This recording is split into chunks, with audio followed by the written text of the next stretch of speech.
Welcome to my channel. Today we're diving into a sensitive topic, 10 teenagers who were involved in serious crimes. There's nothing like the teen years riding high on a wave of uncontrollable hormones, all while your parents try to hold on to their sanity. These teens took uncontrollable to the next level. Whether these teen murderers were compelled by jealousy, hatred, or a clinical cold interest in murder, their crimes have terrified us completely. 1.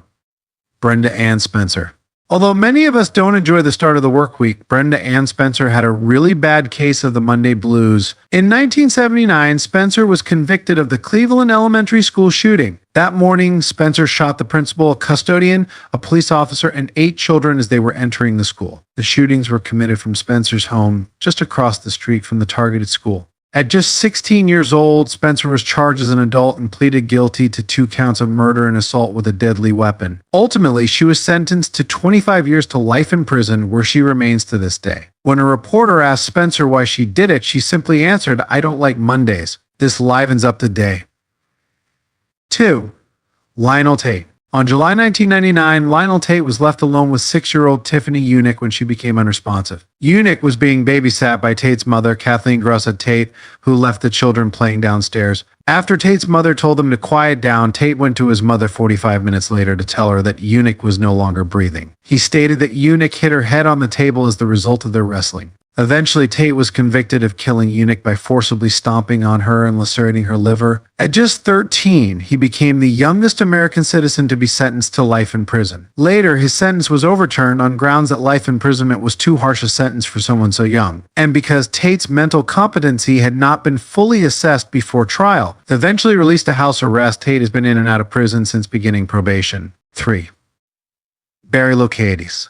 Sometimes it's hard to tell just what pushes a young person to commit horrific crimes. Barry Dale Locaides' case is one of those. On February 2nd, 1996, Locaides walked from his home to his school, Frontier Middle School, armed with a .30-30 caliber hunting rifle and 2 handguns. He entered his algebra class and opened fire at students and his algebra teacher. Locaides killed 3 students, Arnold Fritz, Emmanuel Vela, and teacher Leona Carries. He also critically injured 13-year-old Natalie Hintz. Various questions arose during the trial about the state of Locaides' mental health. Psychiatrist Joan Petcher testified that Locaides had been experiencing delusional and messianic thoughts at the time of the shooting. Prosecutors brought forth an opposing argument that Locaides had carefully planned the shooting, possibly inspired by Pearl Jam's popular song Jeremy, Stephen King's novel Rage, and the 1994 film Natural Born Killers. After over a year spent on trial, Locaides was sentenced to serve 2 life sentences, and an additional 205 years was without the possibility of parole. 4. Eric Smith. Self-esteem issues, puberty, bullies, that it can be hard to be a teen, but some teens go well beyond mean into straight-up evil. The killing of 4-year-old Derek Roby by 13-year-old Eric Smith made national headlines thanks to the act's sheer depravity. Eric was riding his bike to summer camp when he saw 4-year-old Derek Roby walking alone to the same camp. Smith lured Roby into a wooded area where we strangled him, hit him with a large rock, undressed his body, and sodomized him with a tree limb. 6 days later, Smith confessed to his mother that he murdered Roby. Law enforcement was informed of the crime later that night. On August 16, 1994, Smith was convicted of second-degree murder and was sentenced to the maximum term for teen murderers, a minimum of 9 years to life in prison. 5. Peter Zimmer. In our adolescence, we feel so misunderstood by our parents that we rebel. But the typical rebellion is something like staying out half an hour past curfew or trying a cigarette. Peter Zimmer was not one for half-hearted rebellion. Back in May 1983, Zimmer, who was only 14 years old, shot his adoptive parents and stabbed his brothers. Why, you might ask? He hated living in Wisconsin. At the time, under Wisconsin law, Zimmer could not be charged as an adult. He ended up serving only 4 years in a juvenile facility and claimed his family's estate as the sole surviving heir. So in 1987, Zimmer walked out a free man with a clean record and a trust fund. Zimmer decided to change his name to Jovan Collier to start anew. However, old habits die hard, and Collier was in the hot seat once again for stalking an ex-girlfriend in 2009. 6. Erin Caffey. When Erin Caffey re-entered public school after 2 years of homeschooling, Her parents anticipated some new fights, but not the end of their happy lives in the process. Kathy had started dating Charlie Wilkinson 2 years her senior, just before returning to high school for her senior year. Sick of her parents' attempts to limit her world, Kathy convinced Wilkinson to help her kill her family, saying that it was the only way they could be together. Wilkinson's suggestions that they instead have a child or run away together were summarily dismissed. Kathy also enlisted Wilkinson's friends, Bobby Johnson and Charles Wade, to help. At just 16 years old, Kathy came up with a plan for Wilkinson and Wade to shoot and kill her family before burning their house to the ground. Her mother and 2 brothers were killed, but Kathy's father, Terry, was able to escape. Each of the 4 involved with Kathy's plan is now in jail. Kathy will be eligible for parole when she is 59. 7. Tyler Hadley. Teens go to a lot of trouble to host ragers while their parents are out of town, but not many go to the extremes that Tyler Hadley did. On July 16, 2011, Hadley, who was 17, made a Facebook post letting people know that he was having a party. He used his parents' cards to buy booze and cigars and gathered about 60 people. The next morning, Hadley was arrested. Hadley had murdered his parents only hours before he threw the party. He took 3 pills of ecstasy and beat his parents to death with a hammer.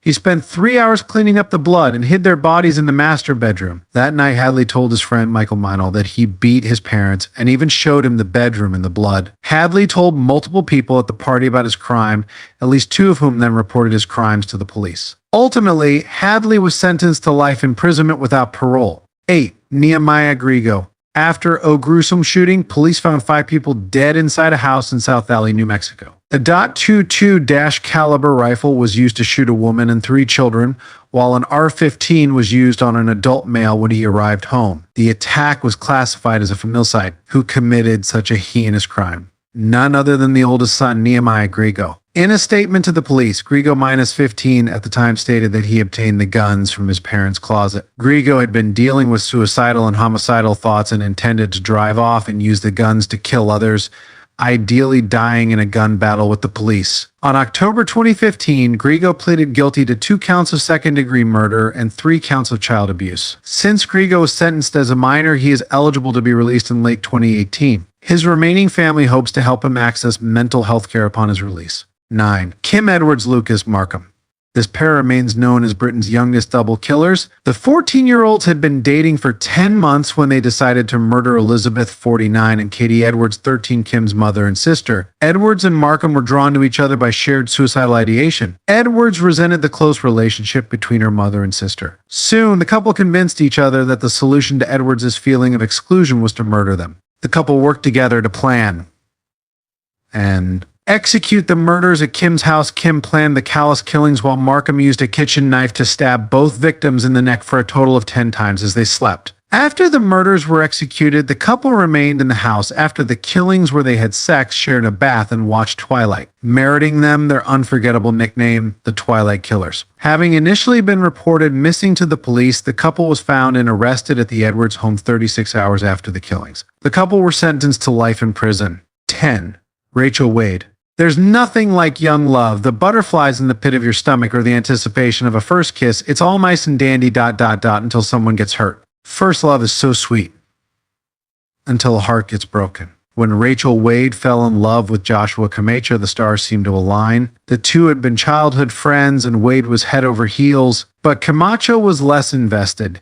Even as he moved into Wade's apartment, Kay was seeing another girl, Sarah Ludman. The two quickly learned of each other's existence and began fighting. Wade left Ludman harassing voicemails. Ludman and her friend showed up at the Applebee's Wade worked at to mess with her. The night of April 14th, 2009, Ludman decided to go by Wade's apartment to frighten her on the way to Camacho's sister's house to watch movies. Wade asked an ex if she could come over for protection and took a steak knife out of his kitchen. When Ludman heard that Wade was nearby, she drove by and ran out of her car. Wade stabbed her in the heart, and Ludman died on the streets. Wade was convicted of second-degree murder and remains in prison in Florida. Wow.